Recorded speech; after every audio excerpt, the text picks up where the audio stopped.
നിങ്ങളുടെ favourite shows ഇനി ഒരിക്കലും മിസ്സാവില്ല. ഇപ്പോൾ C5 കാണും നിങ്ങളുടെ ഫേവറേറ്റ് ഷോ തികച്ചും സൗജന്യമായി.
കഴുത്തിൽ കിടക്കുന്ന ഈ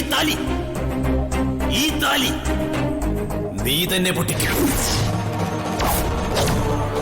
നിന്റെ താലി അറ്റുപോകും.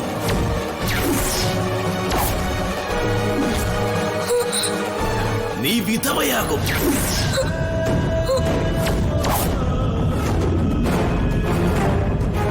നിന്റെ ഭർത്താവിനെ നീ തന്നെ കൊല്ലും. അപശകുനമാണല്ലോ കണ്ടത്.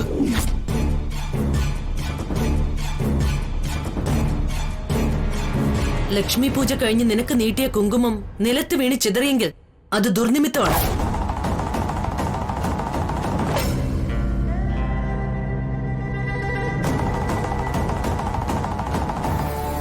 വൈധവ്യം സംഭവിക്കും. വിധവയാകും നീ.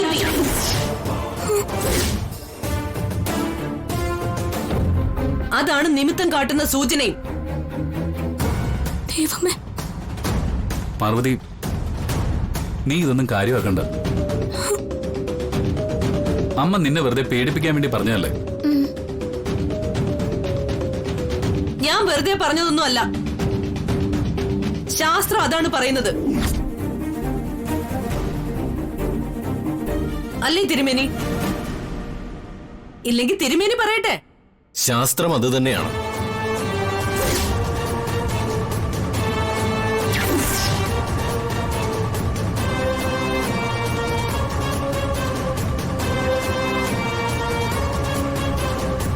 മോള് വിഷമിക്കണ്ട, എല്ലാത്തിനും ഒരു പരിഹാരം ഉണ്ടാവും.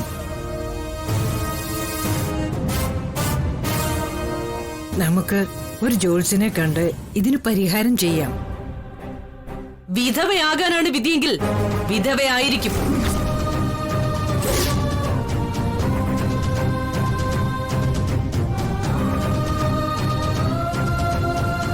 നീ സങ്കടപ്പെടണ്ട.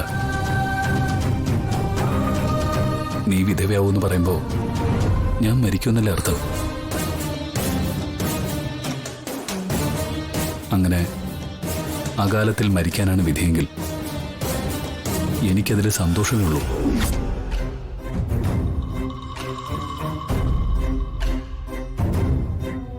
ഇനിയിപ്പോ നിന്റെ കൈകൊണ്ടാണ് എന്റെ മരണം സംഭവിക്കുന്നെങ്കിൽ അത് ഞാൻ സന്തോഷത്തോടെ സ്വീകരിക്കും.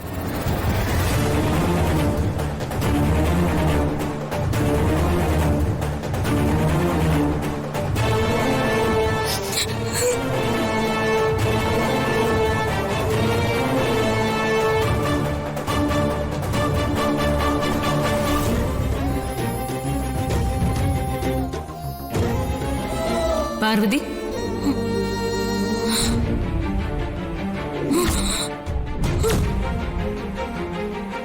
എന്നെ കണ്ട് നീ പേടിക്കുന്നോ? ശരിക്കും ഞാനാണ് നിന്നെ കണ്ട് പേടിക്കേണ്ടത്. എന്നെ കണ്ട് നീ എന്തിനാ പേടിക്കുന്നേ? നീ മറ്റുള്ളവരെയൊക്കെ രക്ഷിച്ചു. എന്നാ നിന്റെ ഭർത്താവിനെ നീ തന്നെ കൊല്ലാൻ പോകുമ്പോ എനിക്ക് നിന്നെ കണ്ട പേടി വരില്ലേ പാർവതി? നിർത്ത.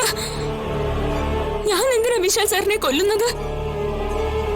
ഈ വീട്ടിൽ ഞാൻ എത്ര കഷ്ടപ്പാടുകൾ സഹിക്കുന്നുണ്ടെന്ന് നിനക്ക് തന്നെ അറിയില്ലേ? സ്വത്തിനും സുഖത്തിനും വേണ്ടിയല്ല ഞാനിവിടെ നിൽക്കുന്നത്. ഞാനിവിടെ ഒരു വേലക്കാരിയായി കഴിയുന്നത് പോലും വിശാൽ സാറിന്റെ ജീവൻ രക്ഷിക്കാൻ വേണ്ടി മാത്രമാണ്. ഉദയന്നൂരമ്മയുടെ അനുഗ്രഹം കൊണ്ട് എത്രയോ തവണ വിശാൽ സാറിനെ ഞാൻ രക്ഷിച്ചു. അതൊക്കെ നിനക്കും അറിയാവുന്നതല്ലേ? അത് ശരി. ഉദയന്നൂരമ്മയുടെ അനുഗ്രഹം കൊണ്ട് നീയാണ് ഇത്രയും തവണ വിശാൽ സാറിനെ രക്ഷിച്ചതെങ്കിൽ ഇത്തവണയും നീ ഉദയന്നൂരമ്മയോട് പ്രാർത്ഥിക്കും. അമ്മേ, ഇത്രയും തവണ വിശാൽ സാറിന് മറ്റുള്ളവരിൽ നിന്നുമുണ്ടായ ആപത്തുകളിൽ നിന്നെല്ലാം ഞാൻ രക്ഷിച്ചു. എന്നാൽ ഇപ്പോ ഞാൻ കാരണം ഉണ്ടാകാൻ പോകുന്ന ആപത്തുകളിൽ നിന്നും വിശാൽ സാറിനെ എങ്ങനെയെങ്കിലും രക്ഷിക്കണേ എന്ന് പ്രാർത്ഥിക്ക്. ഞാൻ കാരണം ഒരാപത്തും വിശാൽ സാറിന് ഉണ്ടാവില്ല. അതിന് ഞാൻ സമ്മതിക്കില്ല. നീ ആവശ്യമില്ലാത്ത വേണ്ടാത്ത കാര്യങ്ങൾ പറഞ്ഞ് എന്നെ വേദനിപ്പിക്കരുത്. ഞാനാണോ ആവശ്യമില്ലാത്ത കാര്യങ്ങളൊക്കെ സംസാരിക്കുന്നത്? പോയി അനുഭവിച്ചോ. എനിക്കെന്താ? നീ ഒരു കാര്യം ഓർക്കുന്നത് നല്ലതാ. വിധി തന്നെയാണ് വലുത്. എല്ലാം വിധി പോലെ നടക്കും. ഇല്ല, മറ്റുള്ളവരിൽ നിന്നും വിശാൽ സാറിന് ആപത്തുകൾ വന്നപ്പോ അത് തടയാൻ നീ ഉണ്ടായിരുന്നു. ഇപ്പോ നീ കാരണം ഒരാപത്തുണ്ടാകുമ്പോൾ അത് ആര് തടയും? ആലോചിച്ച് നോക്ക് നീ.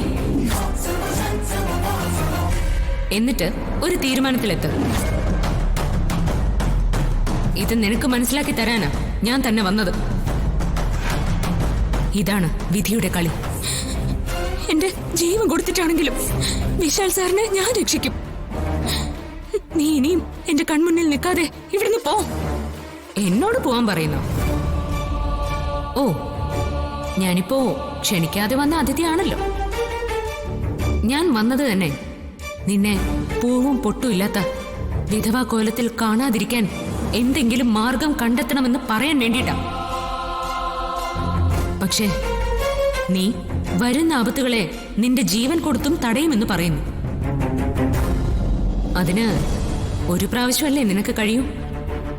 നിന്റെ മരണശേഷം വരുന്ന ആപത്തുകളിൽ നിന്നും വിശാൽ സാറിനെ ആര് രക്ഷിക്കും?